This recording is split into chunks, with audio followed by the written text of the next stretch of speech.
Thanks for joining me today, Riley. Great to see you. You too. You too. Thanks for having me. You're in your studio in New York at the moment. I am. Yep. Actually, relatively new studio. I've been in here for about maybe like 2 months. Yeah, I'm in Bushwick in Brooklyn. And yeah, weird thing happened. My old studio, which had been a really kind of quiet, sort of studious place, but kind of weirdly fell victim to the kind of pandemic. In that a lot of the artists who had been working out of there all of a sudden just fled. I think, artists suddenly weren't making any money at all. So they were maybe some of the first people to kind of vacate. And a lot of these small businesses that had probably lost their like storefront spaces moved in. And it just changed the kind of makeup of the studio so completely. All of a sudden it was like real sort of like open door, really noisy, really kind of some toxic fumes. There were some like barbershops and like nail salons that had set up in there. So in the space of about like 2 months, it went from like best studio to like kind of really unworkable. So yeah, I moved out of there and got this, yeah, really kind of quiet, much bigger workspace. Yeah, so Yeah, it's good. yeah, it's cool to see some work behind you as well. Uh, Yeah, yeah. how has your year been in terms of productivity, making art? It's obviously been a crazy year, challenging year, a sort of year filled with sort of this anxiety that sort of underlines the whole year. And for you to be in New York as well, which has had its ups and downs. And how's the year been for you? Yeah, pretty anxious, definitely. I mean, it's been actually really productive. I mean, I think I heard a lot of people, a lot of artists say similar things when the lockdown first kicked in that like it didn't change my day-to-day activity that much, I mean, like my sort of ideal self is just sitting in my studio, making work. So I didn't really have to kind of like alter, my daily kind of practice. But like you said, there was this undercurrent of anxiety that you just couldn't avoid. I mean, I guess the other thing with New York is it's such a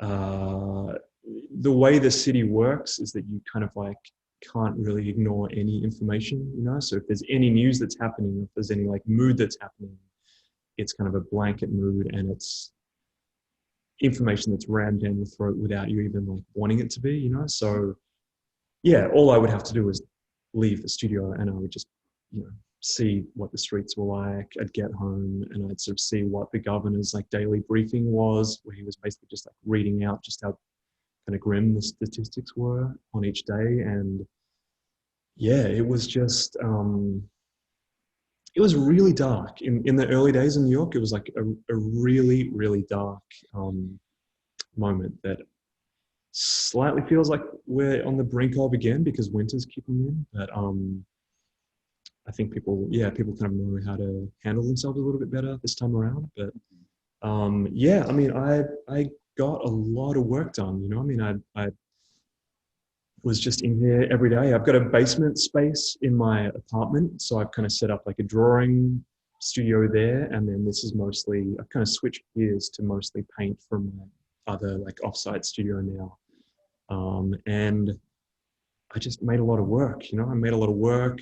I went home, I cooked a lot of food, like read a lot, FaceTimed a lot of friends that I hadn't FaceTimed in a long time, like it was sort of reconnected in a way that I hadn't in, a while because I think I kind of took for granted that everyone was there at all times. And all of a sudden when they weren't, you realize that you kind of want to be connected to them, I guess. So yeah, it's been weird. I mean, it's just been so weird for so many people in like 1,000 different ways. Yeah, what a strange year. It's been interesting to be forced, I guess, to change gears. And a lot of artists that I speak to, I guess, have that quite solitary studio practice. So that may not have been interrupted so much. You're still in the studio a fair bit, really churning out the work, having that focus, but you can't ignore what's going on around you. Like you say, like you walk out of the studio door and you're in it. So it's hard to avoid the reality that's swirling around us. Absolutely. Yeah.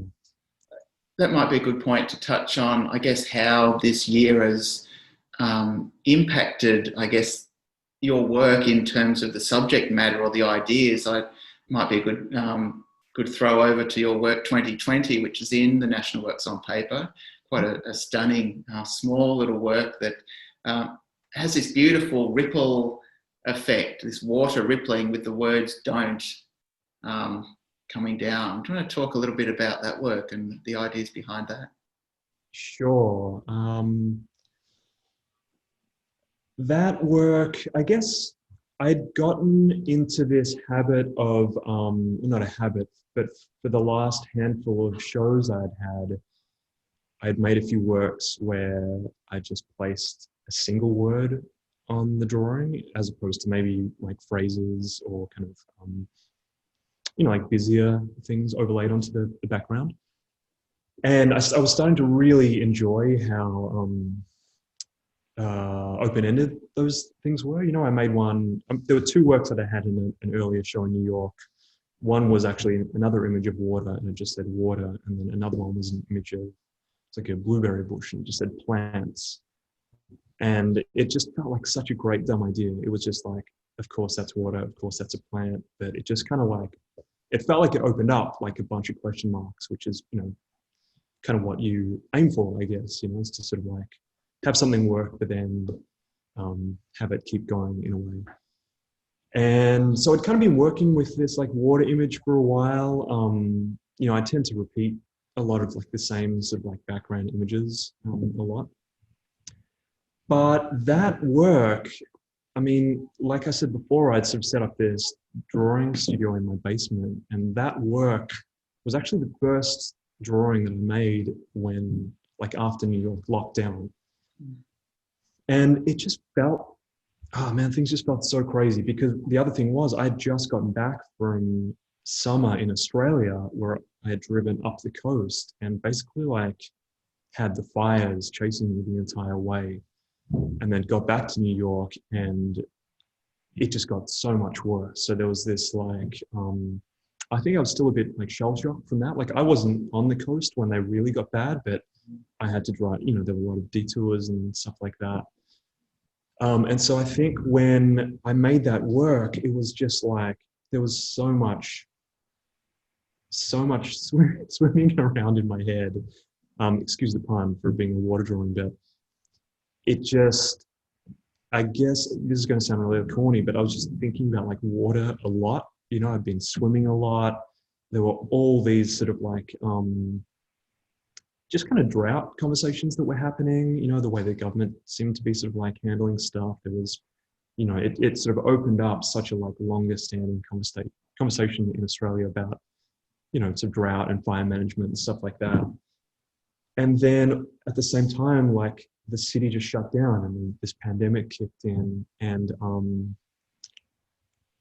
honestly, it just felt like "don't" was the right word to put in there. And I mean, I've actually had to go back and sort of like try and put myself into the place that I was when I made that drawing, because it feels like a lifetime ago, it was such a sort of different world, and like so much happened in such like a rapid fire succession since then that, yeah, it's been kind of challenging to stay consistent in your thinking, I guess, when I've been making art in the studio. So that drawing was, it just felt like a sort of, a combination of a bunch of like sentiments and a bunch of like images that had just been kind of like coming together either through other drawings or just from like me saying them over in my head or like, writing them down. And it just felt like it kind of had to be made, I guess. Yeah, so that's, I don't know if that sort of answers that question. And I think the timing's interesting. One of the interesting things about the National Works on Paper Prize is that all of the works have been made over the last 2 years. So you have works from 2018 and 2019 that are really just made in a completely different world compared to this year in a way. So it's quite an interesting show where you can see some of the works that have been made in 2020. Yours is one of them, and Raymond's as well. That yeah, they sort of start to, I don't know, they start to tilt a little bit in terms of the subject matter and the ideas behind them. So I think it's quite it's quite an interesting sort of snapshot of what's happened in the last couple of years, the National Works on Paper. Absolutely. And I mean, I think that's, that to me sounds like a successful exhibition and a successful artwork that everyone has made. If you're able to look at them and pinpoint something, in like a timeline, then that seems like that's a kind of genuine artwork. You can look at that and very clearly say that was pre-pandemic, then that seems like what, artists really kind of strive for, is some kind of like, like a true marker of like what they're thinking about or going through at the time. And it's just, I think that'll be interesting to see as well, coming probably more in the next couple of years as well, as there's more of a sort of imprint on this time, gets inbuilt into a lot of the work that's being made. I wanted to sort of step back a little bit and sort of ask you about how you became an artist. Were you interested in art as a kid? Were you very creative? How did you find your calling to be an artist?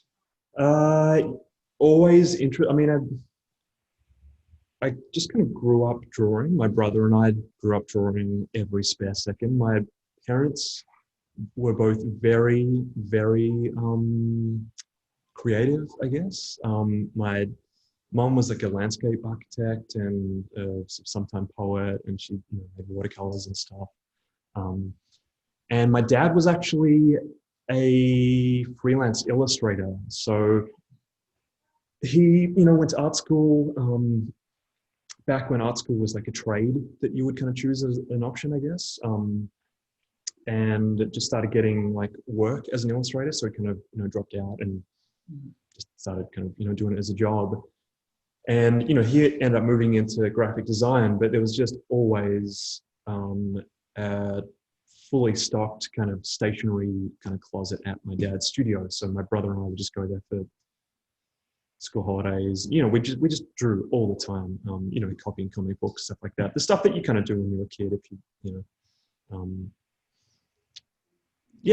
it was just always around, I guess. And he used to do work for like magazines. He did a lot of like magazine editorial illustration and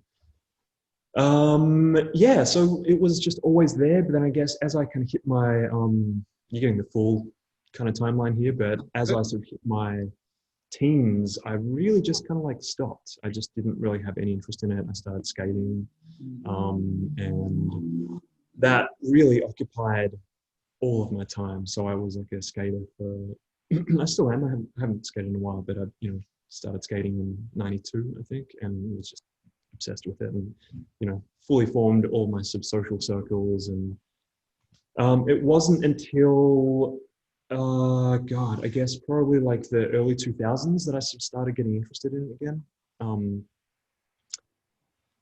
I think I just sort of, I can't really remember what it was that triggered it. I just, I think from just existing in Melbourne, you're always around it. And maybe as I started to like, I wouldn't say I was skating less, but I was like starting to kind of hang around with some slightly more kind of artistic people, I guess, maybe going to like the odd opening here or there, and just started noticing like a different version of like,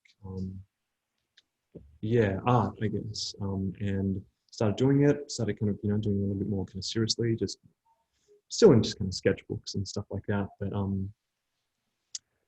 I guess everything really turned when I moved overseas. So I moved to Vancouver in 2003, late 2002, I think. And that just sort of opened everything up. So all of a sudden, all of these friends who were still skating, but were also like really accomplished artists, exhibiting galleries, just I kind of came in contact with a really great blend of both worlds, you know, like a skate and an art world crossover, which was a little bit more fractured in Melbourne at the time.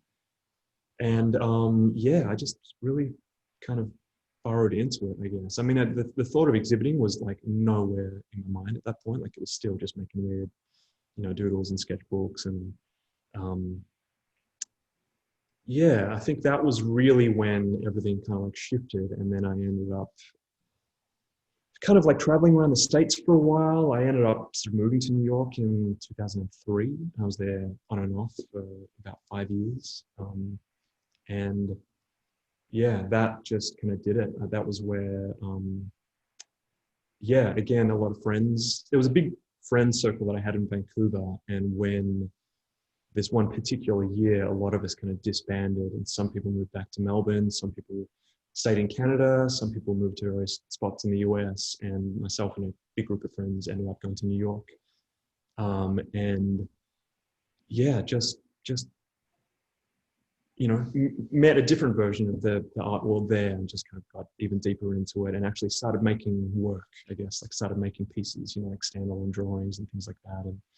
And came back to Melbourne in 2008. And yeah, that was actually when I first started showing. So I had an exhibition with my brother, Casey, in like Northcote in 2000, was it 2008, I think it was. And then just bit by bit, I had like, you know, little kind of things happen each year. So I do like a, you know, a little group show or like a solo show. Yeah, so I'm kind of rambling a little bit, but I guess that's kind of how it happened. So it was like, it was really just like always there. And then I just sort of got exposed to it, or, you know, re-exposed to it again, I think when I was ready to be exposed to it, I guess. And then, Yeah, no, it's really fascinating. I think a lot of people would find that quite interesting how over that time period you can be doing certain things like skating and making art, but then it's not till a certain point that maybe goes up to another level or sure. Oh, yeah, yeah. I mean, really, I actually feel the same thing happening now. I mean, in the same way that it sort of made this migration from just carrying like a sketchbook around and making weird drawings that I feel like if I was to look at them now, I wouldn't even, I wouldn't look at them now because it would bring back some very weird memories. But, you know, making the transition from that to actually making drawings that I would like, stick on the wall and be like, oh, you know, look at that, it's holding its own. And then the transition that I've made at, at the end of last year, I started painting. I kind of taught myself to paint with oils, which was a whole new, yeah, it's opened up a whole new sort of territory for me that, yeah, it feels like another kind of like next avenue to go down. And, you know, like who knows whether that is just the way it's going to go on. Maybe in another 5 years, I'll move into something different. And I think a lot of people move through phases quicker. You know, I think if you're sort of, yeah, I think a lot of artists kind of like move around through a lot of like practices to try and find their thing. But for me, drawing was always it. And it was probably a dormant painter in there the whole time, but it just took me a lot longer to realize that. But yeah, drawing, I'll always go back to that. I just needed a little bit of I needed a break from it because it was actually becoming a bit physically demanding at the level that I was doing, I guess. well, I guess like with skating, the knees don't last forever. Like with drawing, the fingers, Yeah, I'm just drawing each kind of, you know, like each joint out one by one until it's a stump by the end of it. And I guess looking forward from here, how does your next year look? Have you got some shows lined up, or have you got some things that are locked in? No. So I had been talking to Olivia from Reading Room, the gallery that I show with in Melbourne, about doing a show in March. And that's, yeah, I mean, that's really just still a bit of a moving target because, yeah, like, you know, Darcy's show, which I think it only just opened, that opened, sorry, that show only just closed, but that show actually opened so long ago, and Olivia, she had to close the entire gallery for the entire duration. So if you think of that as like how far off the schedule everything's been kicked. Mm. Yeah, I'm not entirely sure when a Melbourne show will be happening.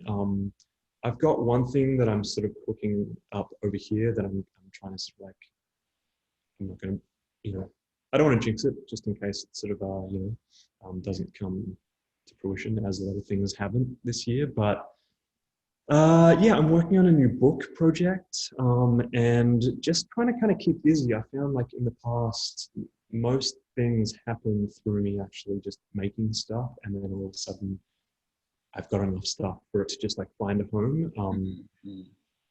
So yeah, it seems like that's actually what my focus is at the moment. It's just kind of like keep working, keep my head down. I've got Yeah. just enough things on the horizon to like work towards, but it's also things are just sort of paused in a very real way. I mean, the art world over here is very, very much open and active. I mean, the galleries are open, museums are open. Mm-hmm. It's pretty stunted. You've got to book times, you've got to schedule it really kind of yeah, you just got to be pretty organized with it. But there's also feeling like, hey, let's just ride this out for a little bit longer. So I'm not I wouldn't say I'm like rushing to jump headlong back into anything, but Yeah. I'm busy, definitely busy.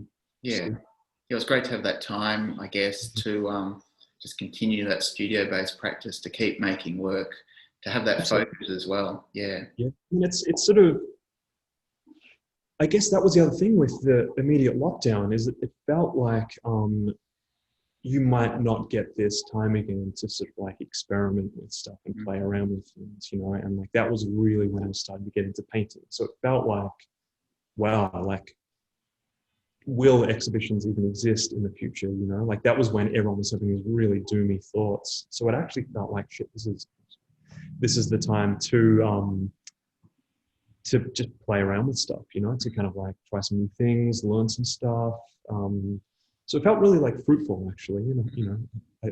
I still feel like that's what I wouldn't say in the middle of. I think I'm kind of coming out of it because I'm definitely starting to like work towards a few more goals. But yeah, it feels quite kind of generative to be able to just like loosen up just for a minute, I guess, and relax and see what comes out. Yeah. Yeah. Well, I guess it's seeing that the opportunity within that, having that bit of extra time and just the situation that allows you to maybe experiment a bit more. I'm interested to hear a bit more about your transition into painting and how that went. How did you go picking up the brush and using oil paint? And I mean, I hated it at first, it was just such a learning curve, I mean, it was such I think because I'd kind of just like narrowed down my previous practice into like this kind of pencil, these three pencils and this brand of paper, I was just like, all right, whatever I do, I know how to do it. I was in this kind of I've got this kind of mentality, and then as soon as I got some oil paint, it was just the most frustrating learning curve. But I kind of did this thing where I was like, in the same way that if you have to fix anything or learn anything, you turn to like the internet and YouTube. So I would like finish at the studio, tearing my hair out, and I would take the bus home or the subway home, and I would just like watch all these. There's just so many of these kind of like tutorials of like, just kind of like Sunday like landscape painters, and just like teenage kids sitting in their room giving tutorials, or sort of like older semi-pro like academic painters who actually like give you such a thorough like background on like this real foundational stuff. Like no one's going to give you a tutorial on how to like make it come up with a conceptual idea for work, but the actual technical aspects, it was just all sitting there kind of waiting for me. So I had this one kind of like 16-year-old girl. That sounds really kind of like creepy, but I had this one sort of person that I like would watch on the way back home, who was just like constantly, like showing you how to paint an apple and like showing you how to like, I don't know, like make washes and like underpaint and things like that. and it was just really, that's kind of how I did it. So it was very much just turned to the internet. And I think I'm just starting to, I've made some real kind of like advances, I guess, you know, and I'm still, even just today, I kind of had a little bit of breakthrough. So it's actually cool knowing that there are still things to learn, because with the drawing stuff, it felt, it felt like I'd kind of like burrowed myself into a bit of a corner with it, you know, and it like, I knew how to make the drawings. I knew exactly like what the image was going to turn out like, which was cool and reliable, but not that, got a bit boring actually. So the painting thing has just been really, really fun at a time when like I think I needed to have some fun as well. You know? So yeah, and it's definitely more expensive. You know, it's I'm coming to terms with the expenses and the space it's taken up. Like even as you can see in the background, like you know the way that I've been able to scale up in a way that I couldn't even fathom doing with drawing, because it would just take me way too long. That's been great because it's meant that I've been able to get ideas out a lot quicker, and also see them at like respond to like a scale that they might actually, you know, demand in a way that drawing was a bit like restrictive like that, you know. So like this thing would look better at this scale, or you know, like this small. Or yeah, it's been super fun. I've been really, really enjoying it. Yeah, that's great to hear. Yeah, and I guess like in terms of scaling up the work as well, like if you were doing like that work behind you with the yellow and the blue, if that was a sort of pencil drawing, it would take a long time to be able to do something at scale. Yeah. Yeah, definitely. Yeah, I mean, that's just an underpainting, but I did that in, you know, a day, I guess. And that would take me months and months to do. Yeah. And you know, it's also like I would not enjoy 85% of it. Yeah. It becomes such a like grueling, you know, you sort of, body starts to seize up, and it's just I can do it. So it's been great. It's been really, really therapeutic, as you know, as much as that's sort of a dirty word when you kind of talk about like making artwork, has been. And I think there's like a time when, you know, art as therapy has probably got a place at the moment. Especially during this year and this current situation, it's really important, I think. Definitely, yeah, for sure. Cool. Well, I've just got one final question, which I ask all of our guests, and it's basically, what advice would you give to younger artists starting out? Ooh, tricky one. Well, I mean, it's going to sound incredibly sort of reductive, but just kind of keep doing it, you know? I mean, I guess in my situation, because it's in my family, and it was something I grew up doing, and it's going to sound really corny, but it does feel like it was a bit of a sort of calling, I guess, or a bit of a like, you know, path to just inevitably end up doing. You know, like I said, I actually stopped doing it, but it was just sitting there dormant the whole time. So I think maybe if you're a younger artist and you have a strong enough feeling that it's like you're kind of, you know, that you couldn't imagine putting that much effort into anything else, just kind of keep at it. I mean, it's taken me a long time, you know, like, I mean, I didn't go to art school, and I didn't, you know, I didn't really start exhibiting until years after kind of like figuring out what things were going to look like. And, you know, there are a lot of artists who did go to art school, and that's their timeline, but there are also a lot of artists that went to art school and start showing immediately, if not already in art school. So I think that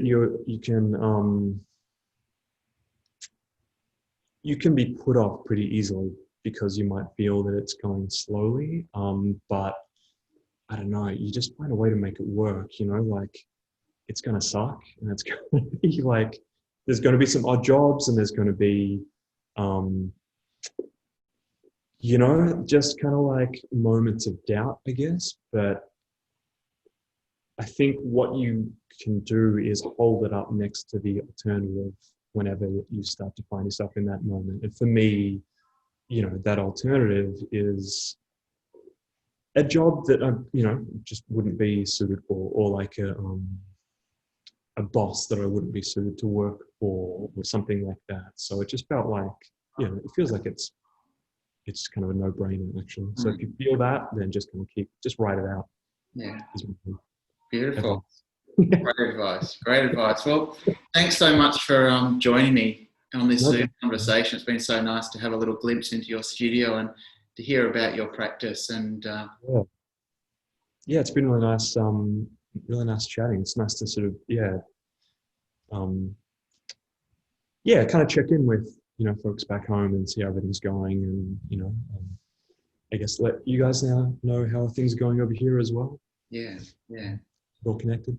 yeah, beautiful. Well, yeah, stay safe, look after yourself, and yeah, look forward to seeing a show of yours in Melbourne at Reading Room at some stage in the future. On stage, yeah. I mean that, you know, it may be like an online presentation, but fingers crossed for like a physical appearance at some point, Yeah, as soon as beautiful. possible. Yeah.